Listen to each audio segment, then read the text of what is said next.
Olá, sejam todos bem-vindos. Hoje falaremos sobre resiliência. Você sabe o que é resiliência? Resiliência é o ato de dar a volta por cima após situações adversas no decorrer da nossa vida. Hoje estamos aqui com a Brenda e ela falará um pouco sobre as experiências com operações no meio educacional. Bom, eu me chamo Brenda, como a Thay já disse. Eu tenho 20 anos e vou contar um pouco sobre a minha trajetória no meio educacional. Eu tenho paralisia cerebral e desde o começo, desde a educação infantil, eu encontrei muita dificuldade, porque naquela época não era tão abrangente o assunto, não era tão vistado. Então tinha professor que não sabia se adaptar, que deixava muito por conta, não da direção, mas da coordenação educacional, que pudesse me guiar minha mãe, enfim. Isso foi até o 5º ano, onde, como não tinha muito conhecimento, eu sofria muito bullying de crianças, faziam brincadeiras, enfim, e os professores ficavam meio recuados, porque não sabiam como agir, como explicar para uma criança as diferenças, enfim, naquela época não era muito visado. Chegou no ensino fundamental, no começo foi assim também, até ter um apoio da escola, que foi a sala de recursos, que me ajudou muito a evoluir e a criar projetos que incluíssem todos nós, para que fossem todos iguais, para que pudessem conseguir que vissem a gente como qualquer outra pessoa.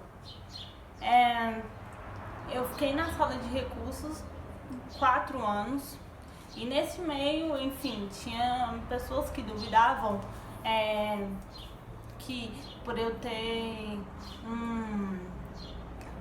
esqueci o nome, como que fala? Uma boa nota, não, Um rendimento bom?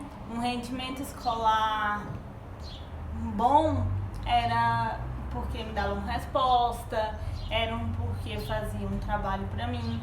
Tanto que eu escutei uma vez de um aluno que ele falou que eu não sairia do ensino médio porque eu não teria essas pessoas para, vamos dizer, fazer por mim. Que você não era capaz, né? Exatamente. Acabou que eu passei de ano até hoje. Quando eu vou na escola, que eu vi do fundamental, eu sou muito reconhecida, tanto que meu irmão principalmente, sofre muita pressão por ser meu irmão e pelas notas que eu tinha. Chegou no ensino médio, fizeram uma avaliação e viram que eu era capaz de evoluir com a turma sem precisar da sala de recursos. Fizeram toda uma avaliação, conversaram com meus pais, conversaram com meus professores antigos e viram que eu era capaz de acompanhar a turma como todo mundo. Isso foi bem tranquilo, acho que foi a época que eu me senti inclusa mesmo dentro da escola, dentro de um grupo. Eu falo que as pessoas me olham e não dão nada por mim. Na verdade, eu vejo muitas pessoas que se aproximam de mim por eu ter conhecimento. Nossa, eu não sabia que você era estudiosa. Nossa, eu não sabia que você conseguia aprender tão fácil. São coisas que eu escuto muito e eu escutei.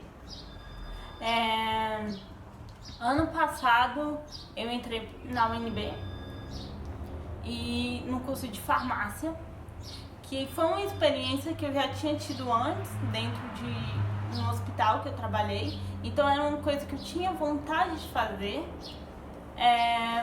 E quando eu cheguei lá, não foi como foi no ensino médio.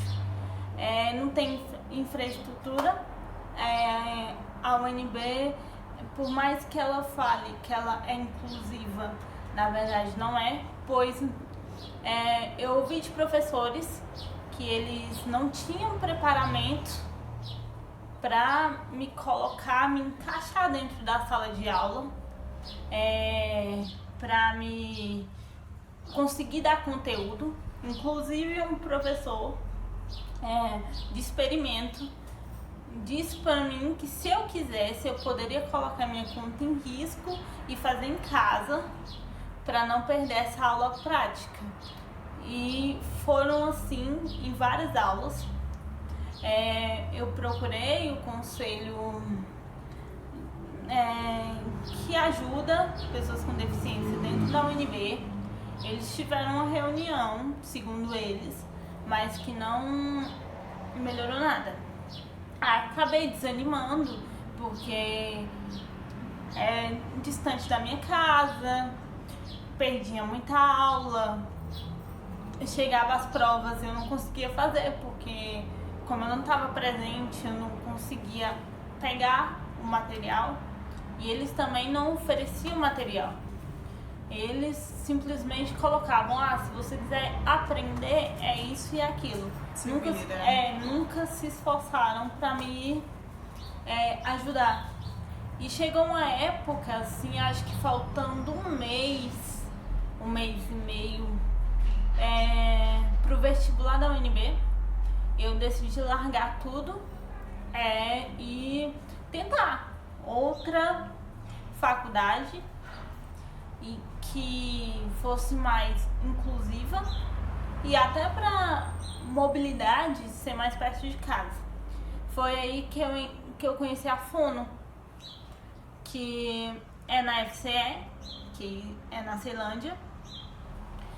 E eu passei a perguntar para as pessoas como era lá, como eles lidavam. E lá, por ser um local menor e só se tratar da saúde, é bem mais inclusivo.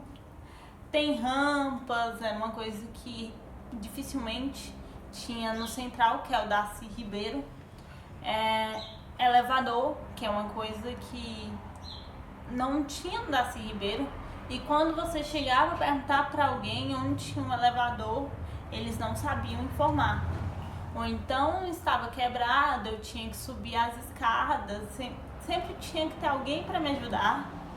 E por lá no Darcy Ribeiro ser um lugar gigantesco, as calçadas eram quebradas, então eu sempre tinha que estar ali pedindo ajuda para alguém, para que pudesse me ajudar, para que eu pudesse evitar quedas, enfim. Eu cheguei na FCE e fui muito bem acolhida, por mais que eu tenha ficado só uma semana de aula, fui muito bem acolhida, eles me explicaram tudo, tentam me incluir em tudo, inclusive em grupos, agora virtualmente. Então, pra mim, foi uma vitória muito grande, porque desde o começo muita gente duvidou que eu era capaz, duvidou que eu não podia, inclusive na faculdade. No ano passado foi um exemplo. As pessoas evitavam, assim, vamos dizer, de chegar perto, sempre tem, por mais que falem, eu não tenho preconceito, eu consigo me adaptar, não é bem assim que funciona. Você consegue perceber quando as pessoas te olham estranho, quando as pessoas evitam de estar com você. Por meio do conhecimento, eu consegui trazer essas pessoas para perto e que me enxergassem assim como elas. Não é porque eu tenho uma deficiência física que eu tenho algo contagioso, que eu não posso aprender e que eu não posso evoluir como ser humano. Muito obrigada, Brenda, e espero que tenha sido um incentivo, tá, no vídeo de hoje, que possamos ser pessoas resilientes, assim como a Brenda, e que ela sirva como um exemplo para